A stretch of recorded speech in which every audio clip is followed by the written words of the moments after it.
에, 사실 오늘 간증을 한번 하라고 목사님께서 명령을 받았습니다. 그런데 제가 참 교회를 다닌 지가 얼마 되지는 않았습니다. 그렇지만 제가 그 사이에 느꼈고 이번 침례를 통해서 제 마음속에 어떠한 생각을 갖게 되었는지에 대해서 간단히 정리해서 말씀을 드리고자 합니다.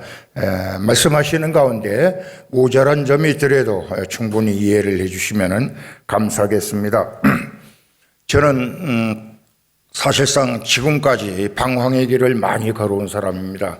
인생 험로를 살았다 해도 과언이 아니고 갈피를 못 잡아 오늘까지 우왕좌왕하는데 정말 삶이 무엇인지 또 인생이 무엇인지 또 내가 가야 할 마지막 길이 어떠한 곳인지를 저는 생각을 갖지 못했습니다.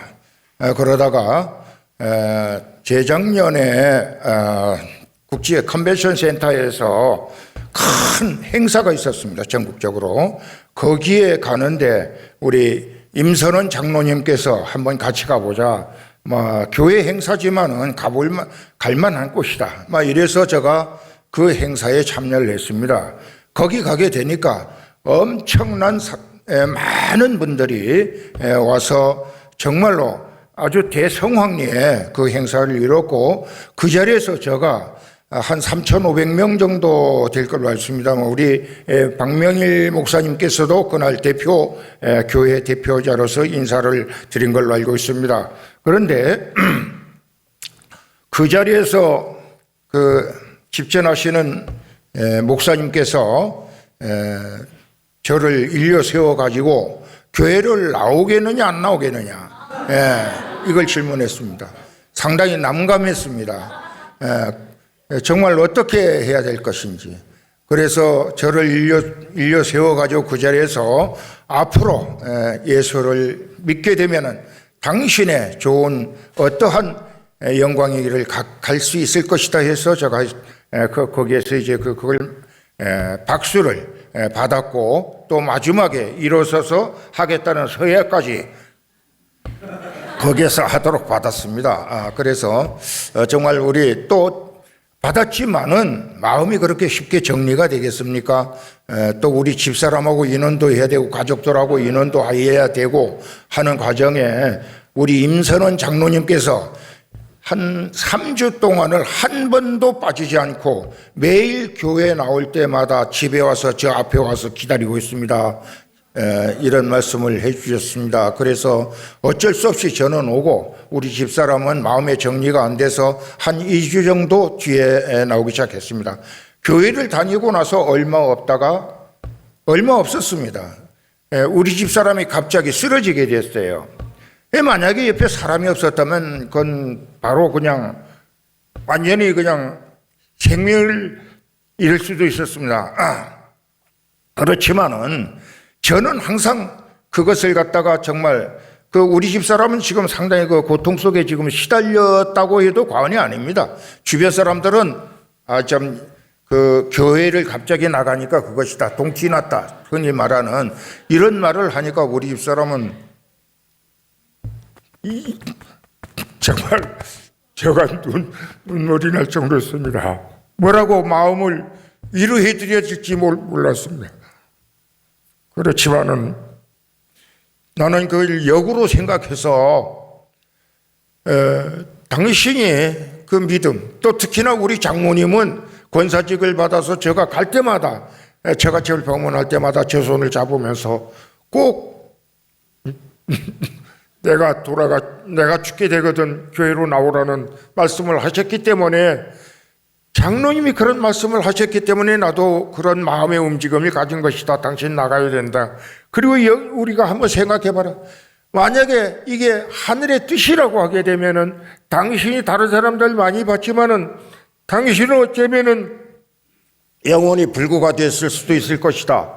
이래서 여러 가지 역으로 위로를 많이 했습니다. 이래서 제가 정말 어렵게 해서 이번에 침례식에 참석을 하게 됐는데 정말 침례식을 받고 나니까 그날 정말 우리 교육자를 비롯해서 성도님들이 많은 성원과 또한 관심 속에 제가 침례를 받고 어떠한 내가 느낌을 가져야 되느냐. 정말 모든 것이 뒷날 아침 새벽에 지금 현재 우리 몇몇 분이 같이 모여서 운동을 하고 있습니다마는 정말 운동하러 나갔는데 모든 것이 새로웠습니다. 모든 것이.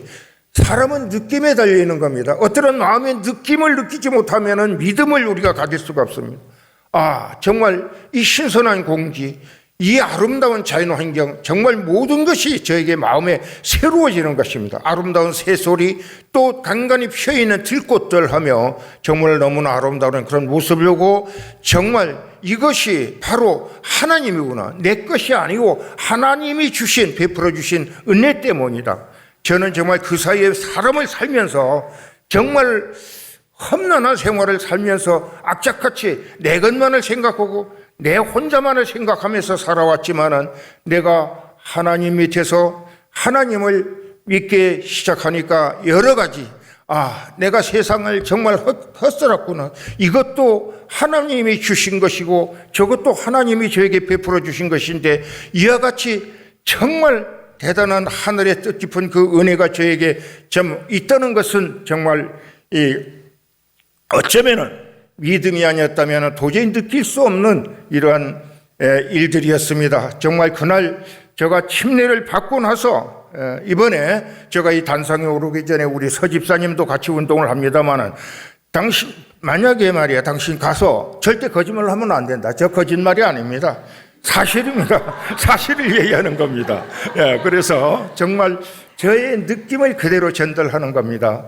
그래서 앞으로 정말 우리 순복음교회는 저는 항상 그거를 이 찬송가도 저는 어릴 때 그 교회를 다녔습니다. 장로교회 어릴 때. 그래서 예수 앞에 나오면 모든 죄를 사함 받는다는 그러한 찬송가도 저는 알고 진실로 너에게 이르노니 사람이 거듭나지 않으면 하나님 나라를 볼 수 없다는 그러한 성경 구절도 제가 알고 있습니다. 그래서 저는 정말로 오늘 여러분 앞에서 간증을 함과 동시에 앞으로 더욱더 믿음을 갖고 정말 이 국제순복음교회 성도님들과 함께 또 교직자들과 함께 열심히 신앙생활을 가질 것이며 또한 앞으로 성부와 성자와 성령의 힘으로 정말 지금 현재 세계 도처에서 지금 이 휴거 현상들이 일어나는 것 같아요. 휴거라는 말 다 아실 겁니다. 하나의 재림, 정말 만약에 예수님이 이 세상에 다시 재림을 한다면은 어떤 불기둥이 막 그냥 세계 도처에서 갑자기 번지고 홍수가 터지고 그냥 갑자기 절벽이 무너져서 마을을 다 쓸어버리지 않습니까? 이러한 것들이 보통 재앙이 아닙니다. 그래서 우리는 여기에 지금 그 사도신경에 나와 있는 것과 같이 예수님이 또다시 이 세상에서 모두 다 죽은 자와 산 자를 구분하러 올 적에 부끄럼 없이 당당히 나설 수 있는 그러한 자세로 제가 마음을 다잡고 우리 성도님들과 함께 이 국제순복음교회가 영원히 이 지구상에서 정말 웃돈가는 교회로 발전해 나가기를 간절히 마음 모아 기도하면서 제 간증을 간단히 마치겠습니다. 감사합니다.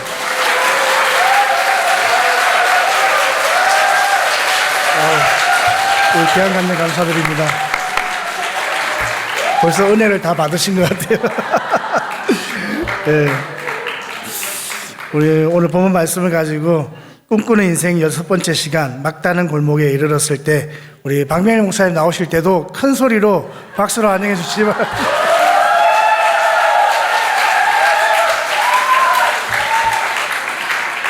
우리 교회가 좀 미쳤습니다. 나도 미치고 여러분도 미쳤습니다. 저기 우리 성도님이 신학교를 보내도록 하겠습니다. 저렇게 참 목소리도 좋으시고 굉장히 그 짧은 시간에 아주 설득력 있게 주님의 재림까지 설교를 하시고 하는 게 영광의 박사.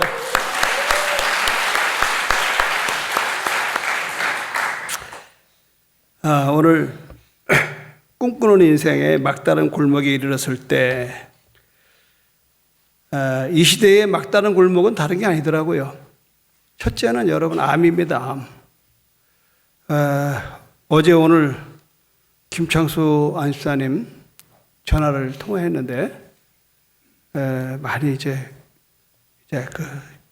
어렵습니다. 또 우리 강효정 권사님도 전화를 해봤더니 안 아프다네 또. 암은 진행되는데 아프진 않대요.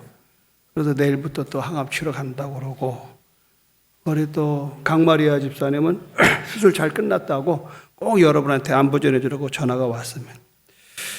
지금 우리 시대의 막다른 골목은 다른 게 아니고 암이더라고, 암. 3명이 있으면 셋 중에 하나 암이에요.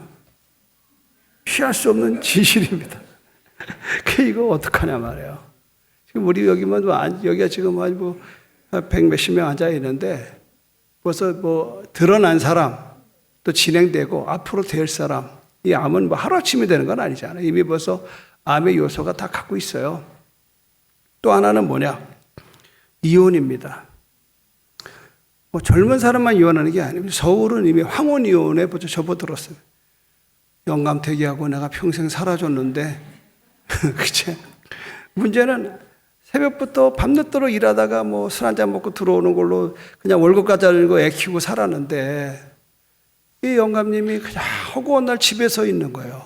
밥 세끼 꼬박꼬박 대접해야 되고 들어오는 수입은 이제 없어지고, 그러니까 천생연분이 천생의 왼수가 됐어요. 그러니까 이제는 여자분들이 막 힘이 있어가지고 황혼이혼이 벌써 일본에서 많이 시작됐고 20년 전부터 이게 좀 한국으로 넘어오는. 그러니 멀쩡한 할아버지들이 그냥 혼자 산다는 게 얼마나 힘이 드냐 말이야. 내가 어저께도 정덕환 장로님 오셨군요. 예.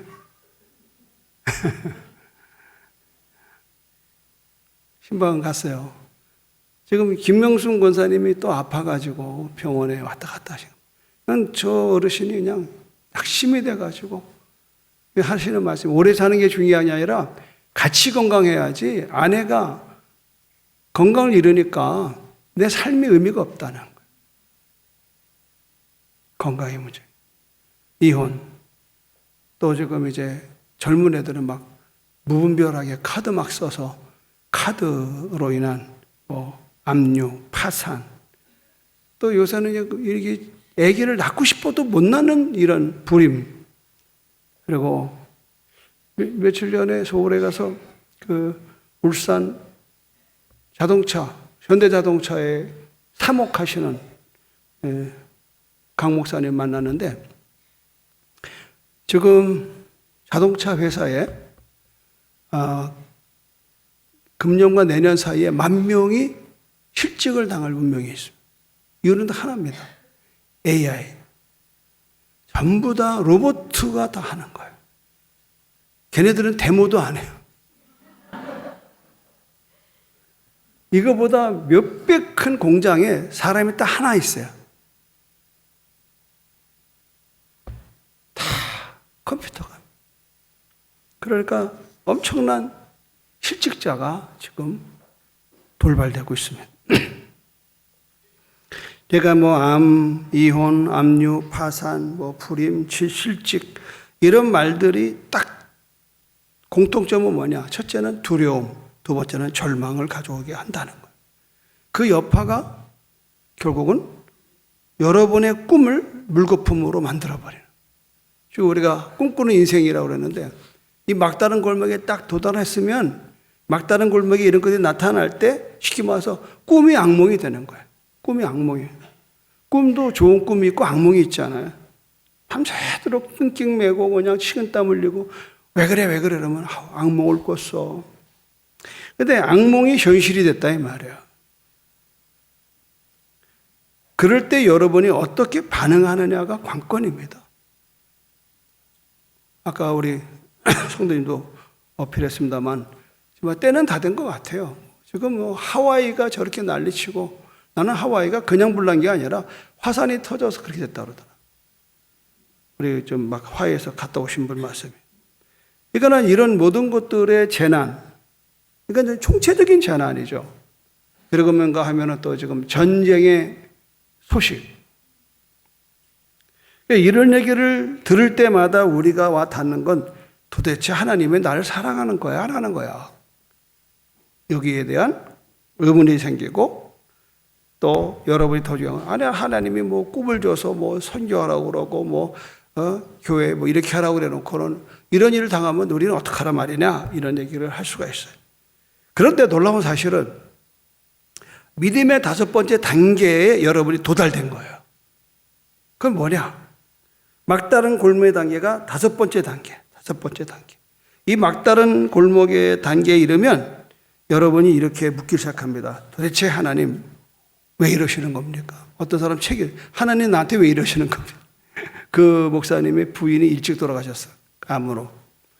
그러니까 책 제목이 하나님 도대체 나한테 왜 이러시는 겁니까? 내가 뭘 잘못했습니까? 그 책을 읽어보니까 이제 그러면서 자기의 삶의 그 성숙을 얻었다, 이런 얘기예요. 그러니까 우리가 이쯤 되면은 뭐가 생각이 되냐면, 내가 잘못 생각한 거 아닌가?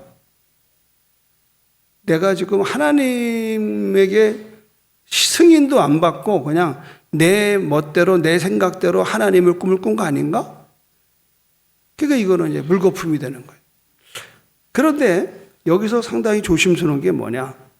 오늘 이제 제가 모세의 막다른 골목을 말씀드릴 거고, 그 다음에 이제 해결법은 뭐냐? 아브라함은 막다른 골목에서 어떻게 헤쳐나갔느냐? 그리고 마지막에는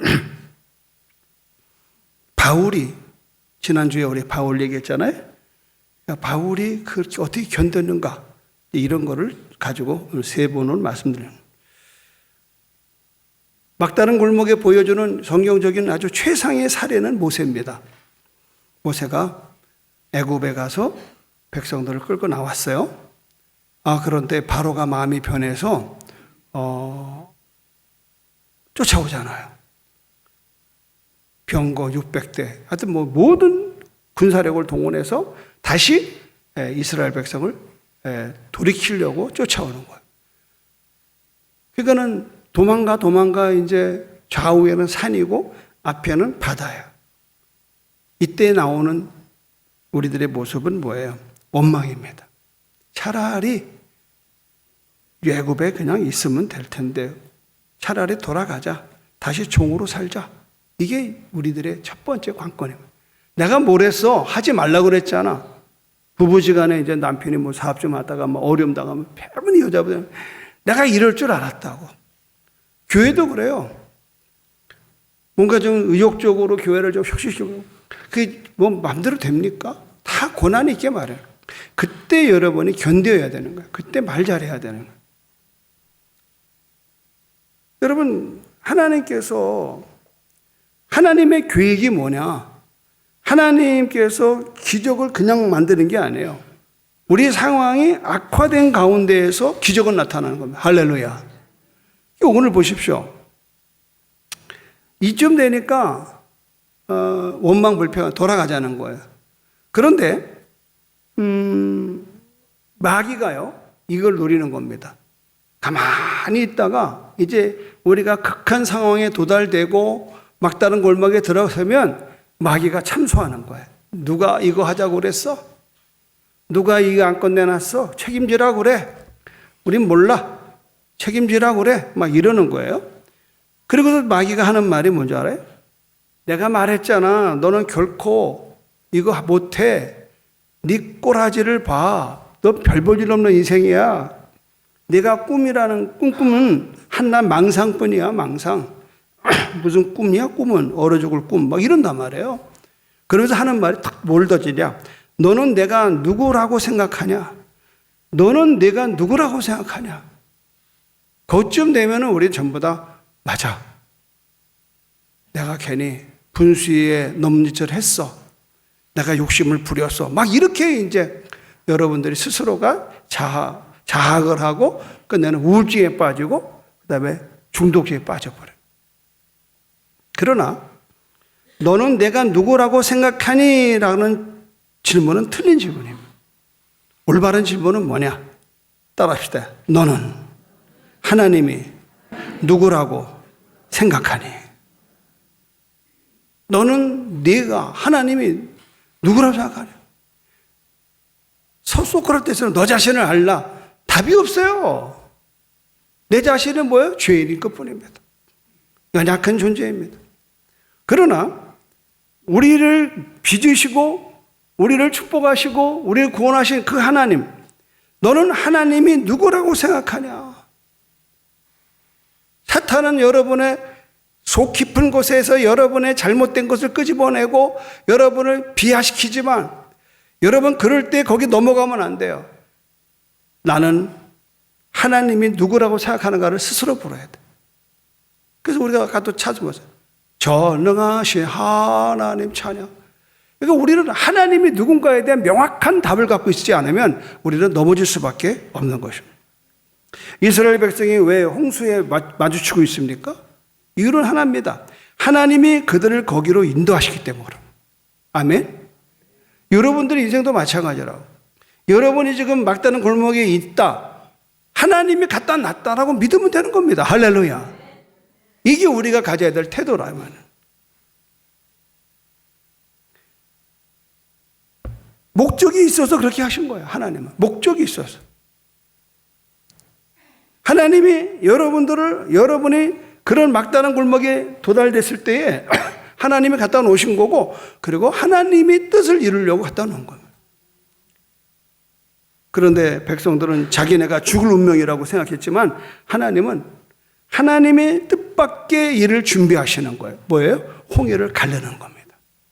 그동안 보도도 더 못했던 바다가 갈라지고 그거를 건너가게 하는 초유의 역사를 하나님은 보기 위해서, 권능을 베풀기 위해서 그렇게 한 걸 믿으시기를 주님의 이름으로 축원합니다, 여러분. 그래서 모세는 백성들에게 말합니다. 너희는 두려워하지 말고 가만히 서서 여호와께서 오늘 너희에게 위하여 행하시는 구원을 보라. 너희가 오늘 본 애굽 사람은 영원히 다시 보지 아니하리라.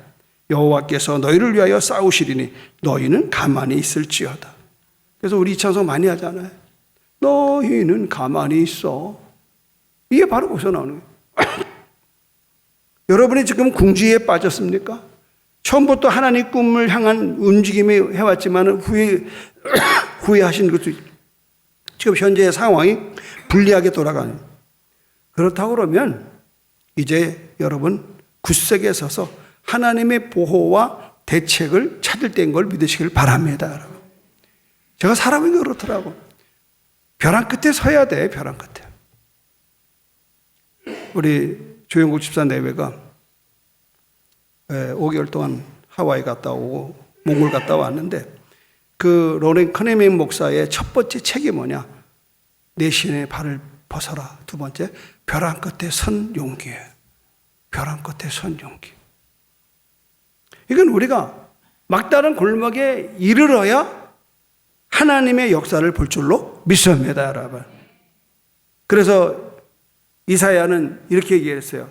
만일 너희가 굳게 믿지 아니하면 너희는 굳게 서지 못하리라. 너희가 굳게 믿으면 굳게 서진다는 거. 그러나 굳게 믿지 못하면 굳게 설 수가 없다는 거. 그러니까 이스라엘 백성들이 막다른 골목에 이르렀지만 하나님의 구원의 손길이 이미 준비되는 걸 믿으시기를 주님의 이름으로 축원합니다, 여러분.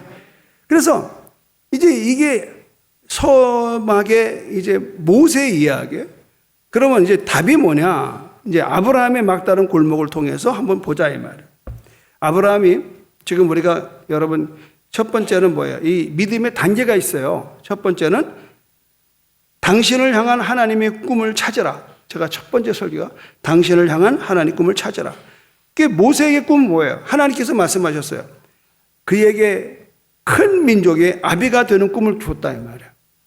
열방의 아비가 되는 꿈을 줘. 자식 하나 없는데 그 꿈을 꾸게 했습니다.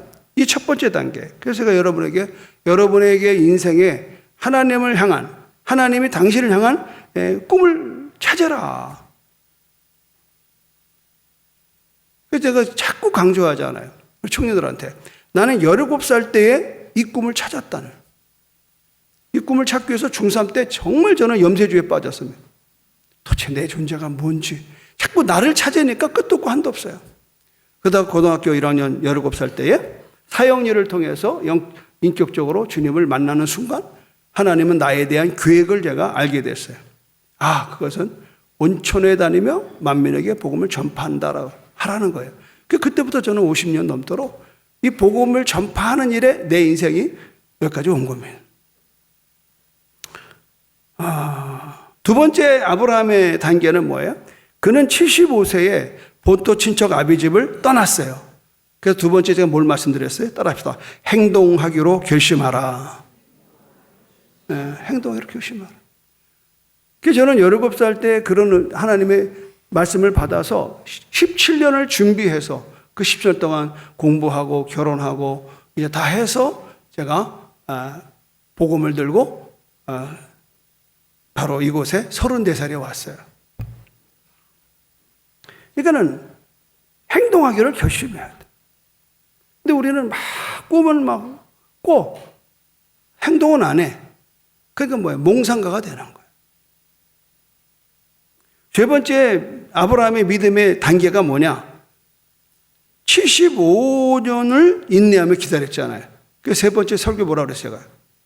지체되더라도 인내하라. 지체되다. 제가 처음 와서 아름다운 땅 3,000평의 아름다운 교회를 꿈꿨어요. 우리 온 교우가. 근데 여기 들어오는 게 맨 처음엔 1,000평, 13년 만에 1,000평, 몇 년 있다가 2,000평, 몇 년 있다가 4,000평. 뭐 하루아침에 다 되는 건 아닙니다. 여러분 서두르지 말란 말이에요. 지체되더라도 인내하면 되는 거예요. 지금 우리가 10만 정도 100만 선교 인내하는 거예요. 지체되는 거 있어요. 보십시오. 오늘 주영구 수사 내외가 60이 넘어가지고 선교사로 헌신해서 훈련받고 이제 파송을 앞두고 있잖아요. 지체되더라도 인내하는 거예요. 아브라함의 네 번째 믿음의 단계가 뭐냐? 지난주 설교한 거예요. 난관을 다루는 법에 대해서. 창세기 20장에 뭐라냐면 내 아들, 내 사랑하는 독자 이삭을 데리고 모리아 땅으로 가서 내가 내게 일러준 한 산 거기서, 이게 모리아산이잖아요. 그를 번제로 드리라 그랬어요. 이야, 아브라함이 100세가 되어서 기적적으로 약속의 자녀를 얻었는데 이게 10몇 년 있다가 아들을 드리라는 거예요. 아들을 포기하라는 겁니다. 하나님이 아브라함에게 하신 말씀, 아브라함이 심란할 수밖에 없었지만 성경에 그런 말이 없어요. 아브라함은 그 말씀을 즉각 움직였습니다. 부인한테 상의한 적 없습니다. 그냥 아들 데리고 불과 장작 가지고 하인 2명 데리고 나귀 싣고 출발합니다. 3일 길을 갔습니다. 왜 3일 길인 줄 알아요, 여러분? 우린 모두가 작심삼일이에요. 아멘! 하고 쫓아가죠. 3일 안에 다 뒤집어져요. 다 돌아갑니다. 그게 3일이 중요해요. 직장도 3일 출근하면요, 3년 가는 거고, 3년 출근하면 30년 가요. 그게 이 보통 직장에서 갖는 불문율입니다. 그러니까 아브라함도 돌아갈 수 있는 기간이, 그러니까 하나님이 아브라함을 시험하는 거기 때문에 3일 동안을 좀 고민하게 만드는 겁니다. 여러분, 아들이 없으면 어떻게 열방의 아비가 됩니까? 할 수 없어요. 그런데 하나님은 아브라함을 막다른 골목에 이르게 했어요. 막다른 골목. 아브라함의 막다른 골목은 뭐냐? 이삭을 바치라는 거예요. 그러나 아브라함은 하나님이 출구를 마련한 것을 알았어요. 그리고 그렇기 때문에 그는 하나님이 말씀하신 대로 계속 진행하는 겁니다. 요 대목이 뭐냐면 끊임없이 여러분이 하나님 말씀과 가까워야 돼요. 기도를 많이 하면 믿음이 커져요. 믿음은 들으면서 나면 들으면 그때 말씀이에요. 그러니까 말씀과 기도 생활, 성령 충만하면 계속해서 내 안에 할 수 있는 믿음이 생겨요. 할 수 있는 믿음. 그래서 히브리서 11장 29절에 보니까 세 번역으로 하나님께서는 이삭을 죽은 사람들 가운데서도 되살릴 수 있다고 아브라함은 생각했던 것입니다. 아브라함은 아들을 데리고 이제 갔어요. 이제 조금만 더 가면 모리아산이 나와요. 그런데 하인 둘 보고 얘들아 여기 있어라. 우리가 갔다가 오겠다 이러는 거예요. 우리라고 그래요. 아브라함을 죽이러 가놓고 우리가 말이 안 되잖아요. 그러니까 이런 것들이 막다른 골목에서 그런 뭐예요? 하나님의 구출을 이미 기다려요. 그래서 아브라함이 오늘 여러분 이제 성경 로마서 4장을 가지고 오늘 공부할 거예요. 로마서 4장 다 피세요. 지금까지는 서론이고 로마서 4장 신약. 제가 이게 안 띄우는 이유는요, 여러분 성경을 안 가지고 다니던데 큰 교회 가보니까 성경 가지고 다니는 사람들이 없어. 다 서비스를 너무 잘해줘. 그러니까 그냥 집에서 성경이 그냥 먼지가 쌓이더라고. 우리는 그런 거 없어요. 가지고 다니시든지 옆에 사람 거를 좀 보시든지 하세요. 자, 로마서 4장.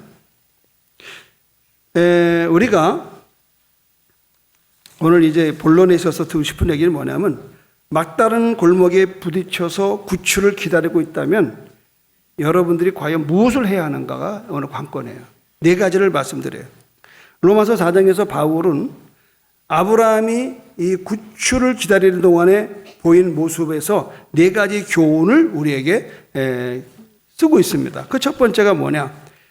따라합시다. 하나님이 행하실 수 있는 일을 기억하라.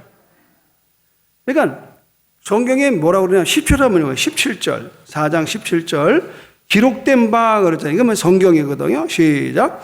기록된 바 내가 너를 많은 민족의 조상으로 세웠다 하신 것 같으니 그가 믿는 바 하나님은 죽은 자를 살리시며 없는 것을 있는 것으로 부르시는 이시다 그러는 거예요. 하나님이 행할 수 있는 일을 기억하라. 하나님은 죽은 자를 살리는 분이구나. 그러면 여러분 이게 기적의 정의요. 죽은 사람에게 생명을 주시는 하나님. 그럼 하나님이 죽은 인간에게 생명을 주실 수 있다면 여러분의 삶에 못할 일이 뭐 있냐고. 그렇잖아요. 독상자를 내어주시니까 뭘 더 주지 않겠느냐. 아멘? 여러분, 하나님은 길이 없는 곳에 길을 만드시는 웨이메이커예요. 여러분 다 살아봤잖아요. 여기 어르신들 다 살아봤죠. 캄캄해. 막다른 골목이야. 그런데 길이 열려. 그건 내 힘이 아니야. 하나님이 길을 여는 거예요. 그래서 아까 본문에 누가복음 18장 27절을 내가 여러분에게 말씀드린 거예요. 무릇 사람이 할 수 없는 것은 하나님은 하실 수 있습니다. 할렐루야. 하나님은 불가능한 일을 전문적으로 다루시는 분이에요. 뭐든지 전문이 필요해, 전문. 제가 300병 교회를 짓는다니까 이게 소문 나가지고 이제 오는 9월 1일 날 누가 오냐면 에어돔을 그건 300평 이상만 시설할 수가 있다. 그 이분이 뭐 누구한테 들었다고 한번 그래서 와서 뭐 보라고 어떻게 뭘 어떻게 하는 건지 우리 모르니까. 그러니까 전문가한테 들어야 돼요. 내가 가만히 이번에 교회 지려고 보니까 사실 뭐 죄송합니다만 전문성이 없으면서 그냥 막 얘기를 해. 전문성 없습니다. 그게 뭐 지금 바람이 어떤데 무슨 뭐 제주도가 어떤데 뭐 그냥 뭐 그게 전문가. 여러분 병원에 가면 의사 말 들어야 돼요. 우리 저 어르신이 말년에 참 개 탔어요. 그렇잖아요. 말년에 개 타셨다니까. 천국길을 탔다고? 또 한번 우리 축하의 박수. 그러시잖아요. 강하고 살았다고. 지금 저 어르신 지금 80 중반이신데 방암에 살았다.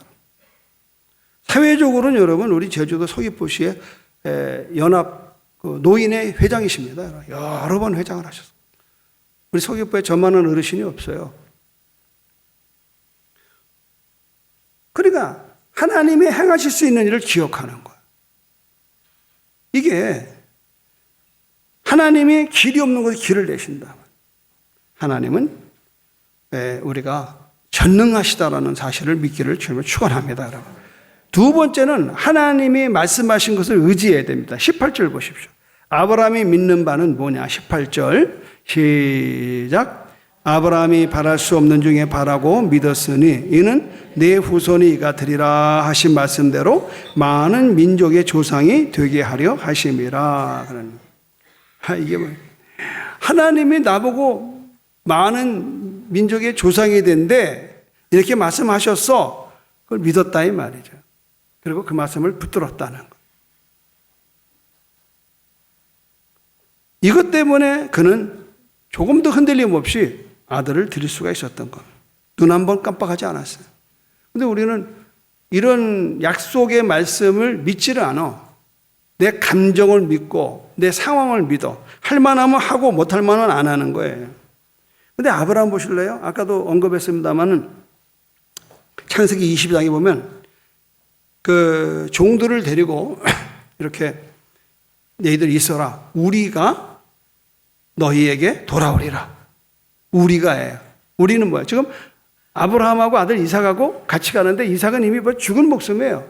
그런데 올 때는 우리가예요. 우리가. 이게 믿음이에요.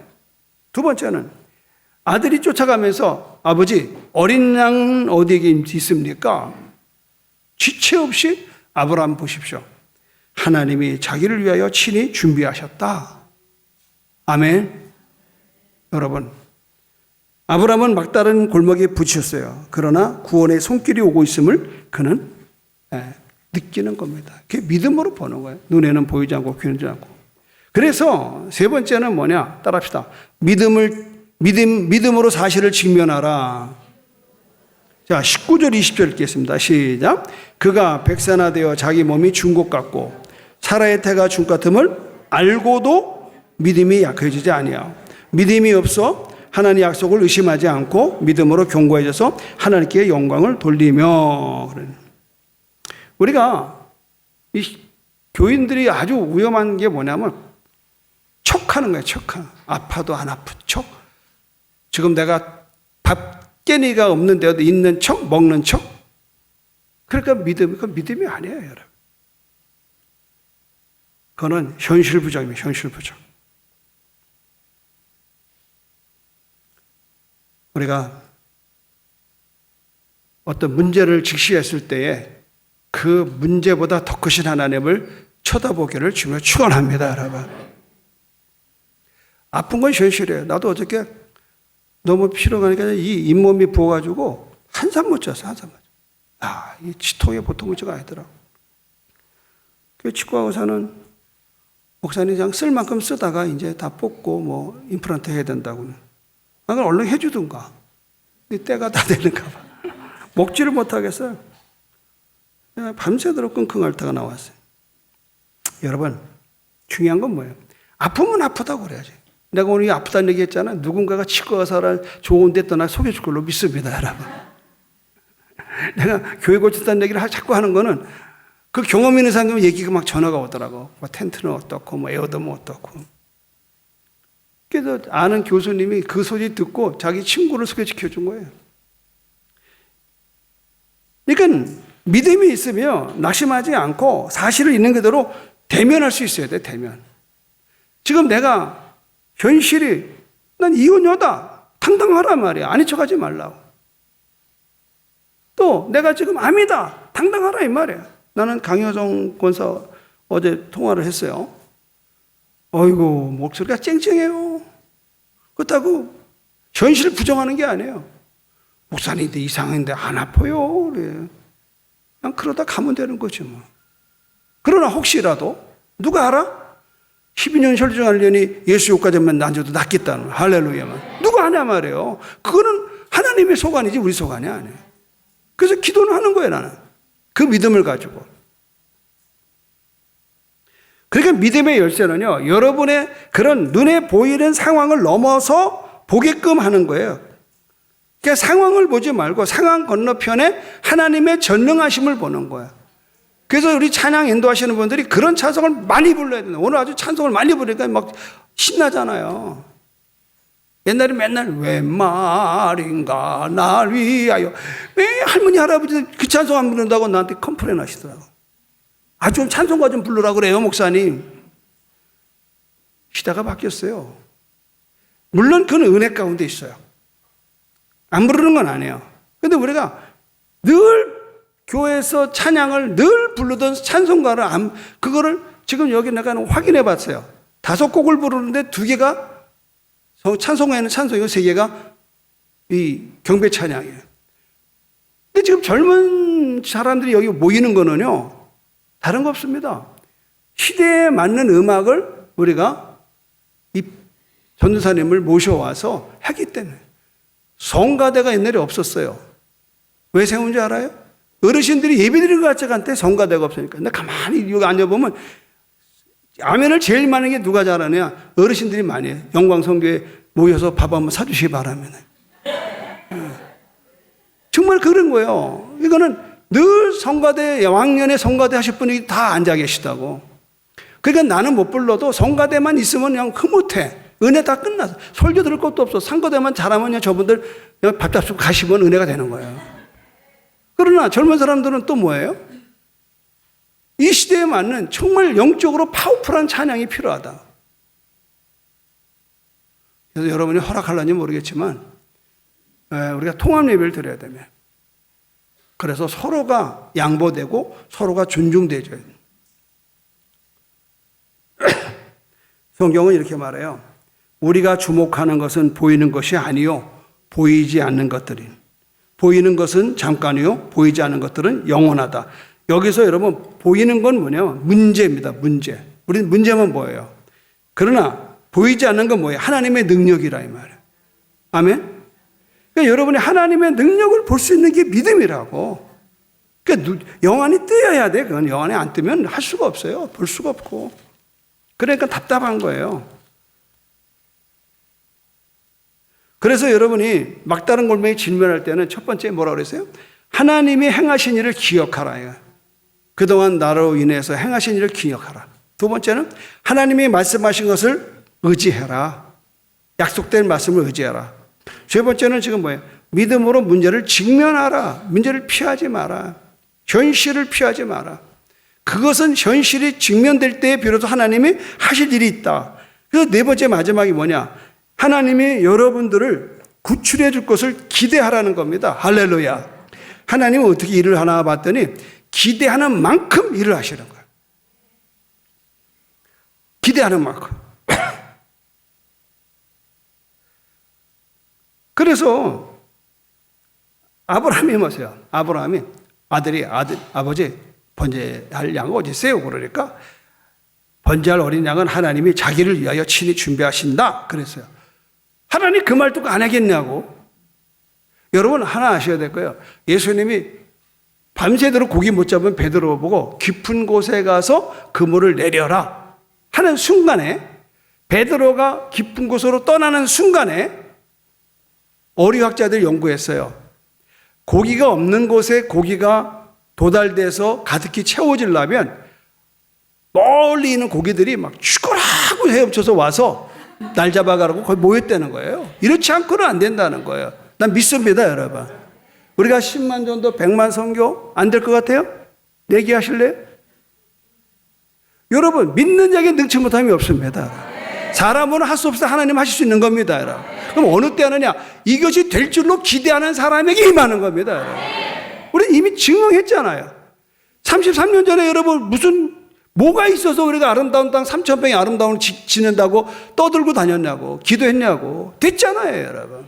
이미 우리는 이뤘잖아요. 그래서 우리 꿈 넘어 꿈이라고. 우리는 20년 전에 여기 들어오자마자 이걸 붙인 거예요. 그 20년간 주야장창 기도한 겁니다. 때가 됐어요. 때가 됐어요.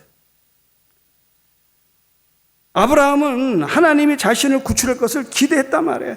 그게 흔들려야 됩니다. 그러니까 사람이 흔들리는 사람이 많아요. 그건 뭐예요? 하나님에 대한 기대가 떨어지는 거예요. 고작 생각하는 게 집에 있는 통장이나 계산하고 앉아있어요. 뭐 박 목사가 뭐 돈 써놔서 오해하면 안 돼요. 내가 1억 헌금만 되니까 아유 목사님 그동안 뭐 30년간 많이 모아놨나 봐. 모아놓을 새가 어디 있어요? 헌금하기 바쁘고 선교하기 바쁜데. 여러분 믿음으로 하는 거예요. 왜? 다음 세대 나는 곧 떠나지만 정말 이제 10만 100만을 향해서 하나님이 그 하실 것을 나는 기대하는 거예요. 난 될 줄로 믿습니다, 여러분. 정말 수많은 사람이 모여들어서 이번에도 도지사님 앞에 내가 선포했어요. 지금 애들이 예술의 전당 가서 행사를 한번 했는데 그다음부터는 지역아동수당만 안 받기로 합의를 했대요. 애들이 거기 사용될 매너가 안 되거든. 그래서 내가 도지사님 그 시작을 했어요. 여기 허락만 해주라. 우리가 여기서 수백 명이 모여서 언제든지 와서 이렇게 공연할 수 있는 걸 만들겠다고.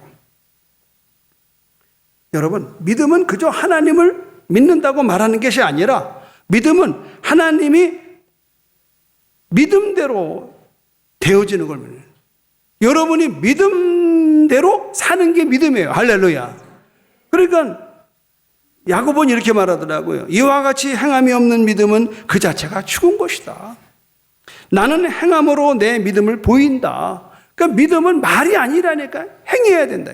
우리가 언제부터 심을 받았느냐? 20년 전부터 심을 받은 거예요. 아름다운 땅에 아름다운 교회를 노래 불렀어요. 그땐 천평에서 시작을 했는데도 이미 사람들은 우리 교회의 꿈을 축복해 줬어요. 그 소나무밭 천평. 그 다음에 이제 저 뒤에 주차장 2,000평에서 4,000평인데 그 더 이상은 말들을 못하는 거예요. 제주 국제순복음교회, 제주 10만 전도, 세계 100만 선교. 그래서 제주 국제순복 이름까지 바꾼 거예요.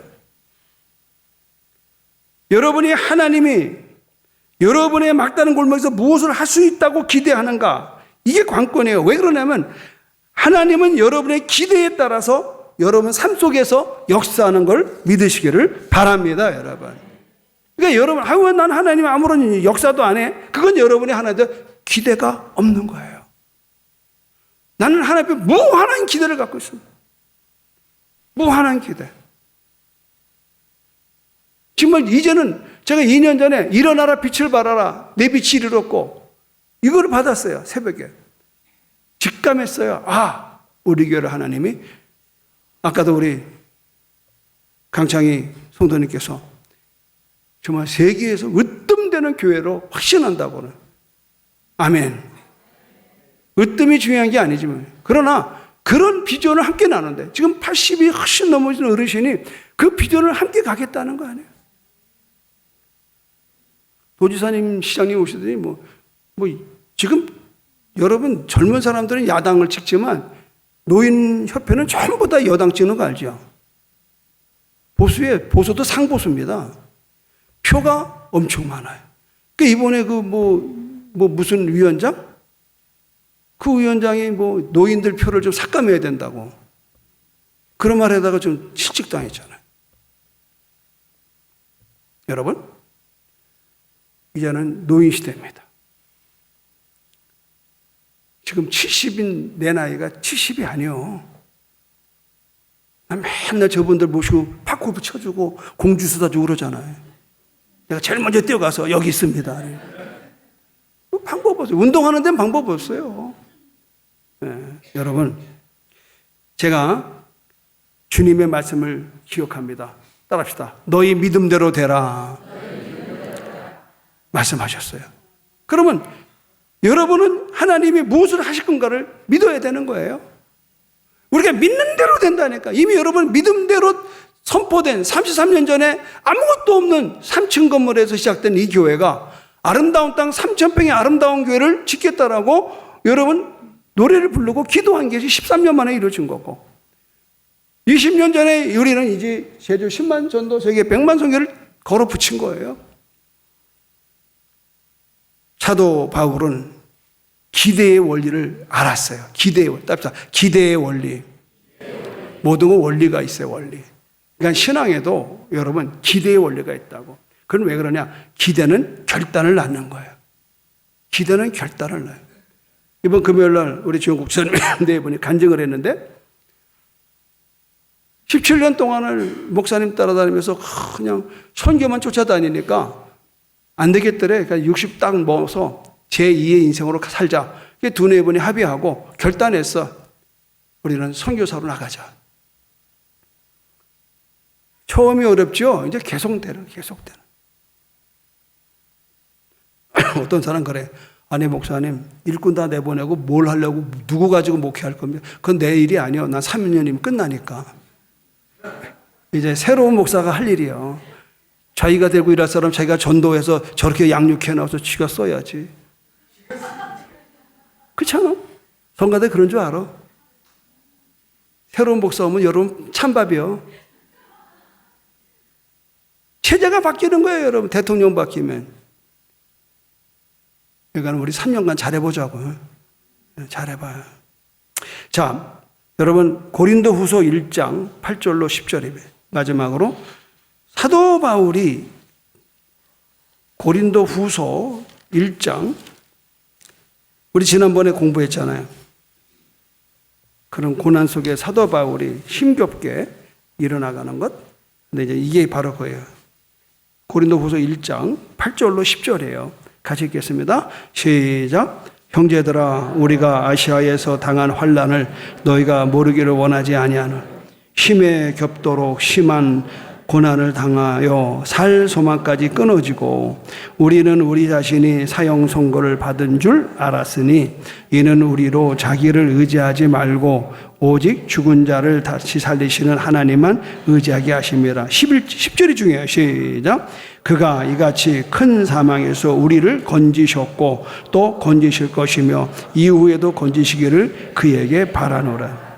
바울이 벼랑 끝에 몰릴 때마다 그가 끝장이 아닌 것은 그는 앞전에 자기가 벼랑 끝에 있을 때마다 길을 내주신 하나님을 기억했고요. 과거가 중요한 거예요. 그냥 뭐 주영구 집사 내외가 그냥 선교사 헌신한 거 아니에요.